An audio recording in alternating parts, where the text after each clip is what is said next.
Claro, así mismo es. Bueno, vamos a pasar ahora a nuestro tema, al tema del día de hoy, señores. ¿Ok? ¿De qué hablamos? Vamos a repartir pancitos, el pancito, el pancito, el pancito. Bueno, fíjense, si usted conoce, es que el pancito es rico, ¿sí o no? El pancito con cafecito es rico. Pero si usted conoce a una persona con enfermedades celíacas o celiaquía o hipotiroidismo, compártanle en este pedazo de video que vamos a hacer. Porque estas dos enfermedades que son autoinmunes están muy, pero muy, mire, enlazadas, relacionadas, casadas. Las personas celíacas corren un riesgo mayor de sufrir otras enfermedades también autoinmunes, como podrían ser también la diabetes, la tiroiditis de Hashimoto. ¿Ok? No sé si ustedes sepan esto, pero este tipo de hipotiroidismo te va destruyendo completamente a la tiroides. ¿Ok? Y lo hacen, ¿sabe quién lo hace? Tu mismo sistema de anticuerpos. ¿Y todo por qué? Por un común denominador, el gluten del pan. Yo sé que muchos van a decir que estamos satanizando al pan. ¿Qué vaina con el pan, doctor?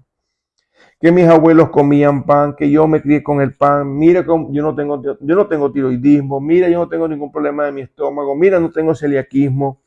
Yo como trigo, como de todo, toda la harina y nada, nada, nada me da.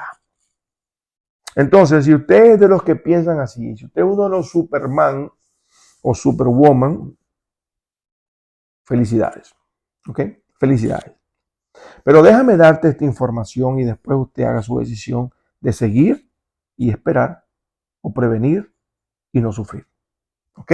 Porque muchos van a decir, estoy sano, estoy fuerte, sin miedo al éxito y de repente todo cambia. Pero primero vamos a lo primero. Todo dice, hay un dicho que dice que aquel que no conoce la historia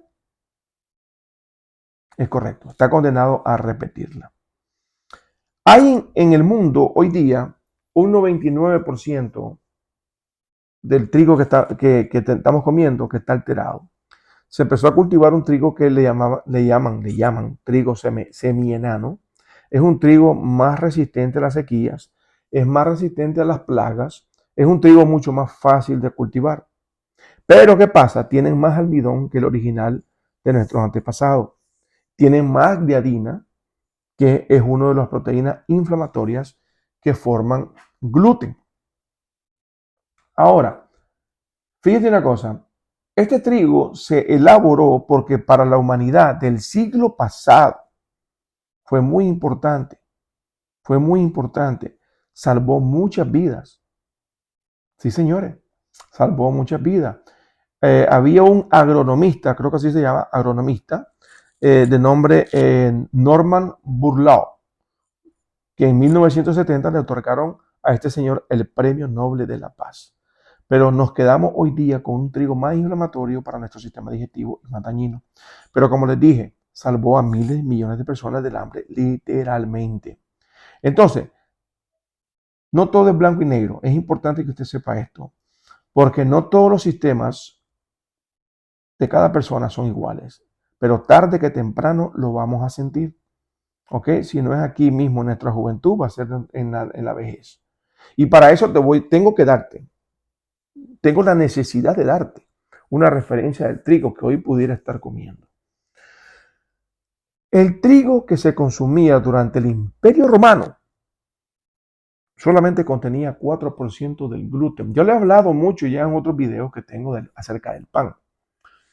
Después del renacimiento de las nuevas técnicas de cultivo y selecciones, se dieron lugar a un trigo más resistente, con un 8% de gluten en su composición. Y de ahí, en el siglo pasado, con este trigo enano y semi-enano, el contenido del gluten pasó a ser a 12%. ¿Qué significa eso?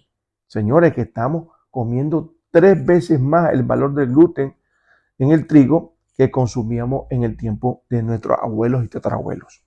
Y que representan un problema a corto y mediano plazo para nuestro sistema digestivo.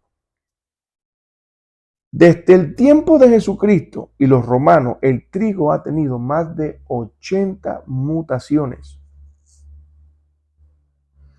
Con el gluten hoy día tenemos que entender que va a ser un problema para todo ser humano si no quitamos el gluten de nuestra vida, aunque usted se crea indestructible. Primero, porque no tenemos la capacidad enzimática de absorberla de un modo completo. Y es fácil de entender esto, fíjese, el gluten es una proteína. Esa proteína es una cadena de aminoácidos. Nosotros los humanos digerimos las proteínas bien cuando se rompen en pequeños bloques y son absorbidas sus aminoácidos que tienen. Pero en el caso del gluten, por su composición, no podemos hacerlo. Y lo que nos sobra de esa mala digestión parcial que se llama péptido de gliadina, que aquí y en China son sustancias que muchas veces nos van a inflamar y que nos van a causar daños. Pero, existe algo muy curioso.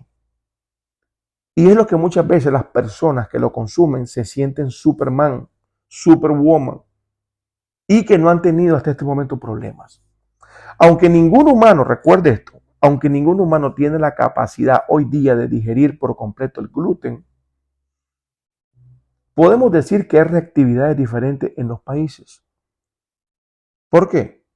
Porque hay sitios o hay varios países donde la reactividad del gluten es menor, por ejemplo en Italia. ¿Por qué? Porque las levaduras que se usan no son las mismas.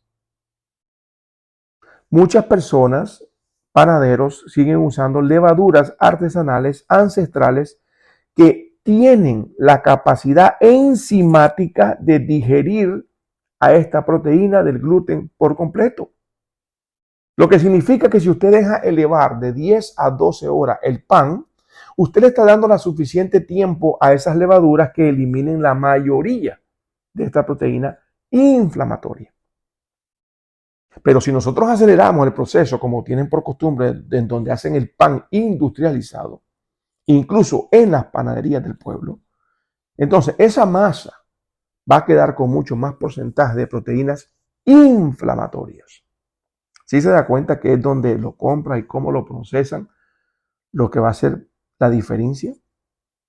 Ahora, lo mismo sucede con productos derivados de cereal, como por ejemplo las pastas. Las pastas, los cereales orgánicos, esos que no estuvieron expuestos al glifosato, van a ser menos capaces de producir una reacción dañina en personas que no son celíacas, ya que muchos pesticidas, señores, continúan siendo algunas de las causas principales del daño a nuestra flora bacteriana, a nuestra mucosa intestinal.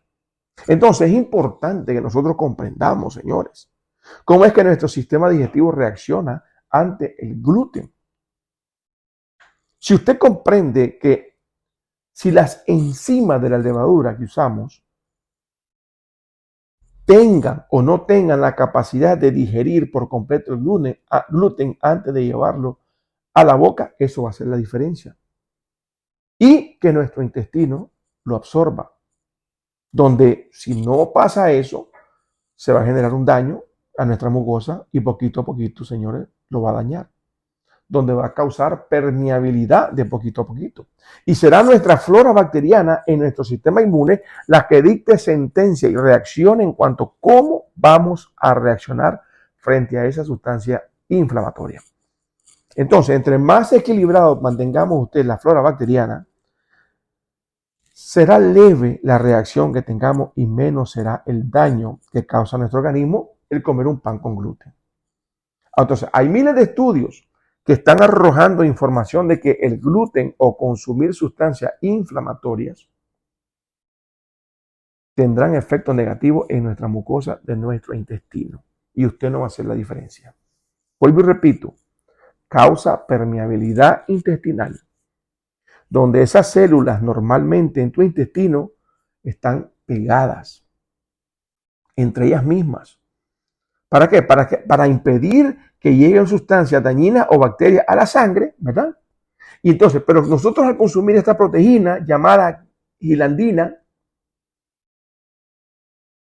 que no se puede absorber completamente, entonces ella poco a poco va relajando esas uniones entre las células, separándolas en el colon. Y si así, va a permitir que pasen sustancias a tu mismo sistema, a tu sangre, donde tu mismo sistema inmunológico las 24 horas, los 7 días de la semana va a estar atacándola, lo cual va a llevar a una reacción inflamatoria y más riesgo de un mal de desarrollar una enfermedad autoinmune. Y si usted es una persona que tiene problemas de tiroides, evita el pan. Es bueno entender que la configuración molecular, escuche bien esto, la configuración molecular que tiene el trigo se parece en gran cantidad a la de las células de la tiroides. Y porque hacen mímicas moleculares, tu cuerpo, tu sistema, la confunde y empieza a atacar el gluten, pero también ataca a tu tiroides. Así que ahí tienen la información. Y con la información podemos hacer una mejor decisión. Ahora, recuerde que el pan es carbohidrato, por lo que comer en demasiado va a elevar la glucosa. Ese es otro tema, ¿verdad? Pienso que es importante tener esta información. Gracias por estar con nosotros. Con esto terminamos el Zoom, señores. Recuerden suscribirse, aprender junto a nosotros en nuestras páginas de YouTube y también en Facebook, ¿ok? De cómo ayudar a su salud desde el punto natural. Les saludó el doctor Saldaña. Pasen buenas noches.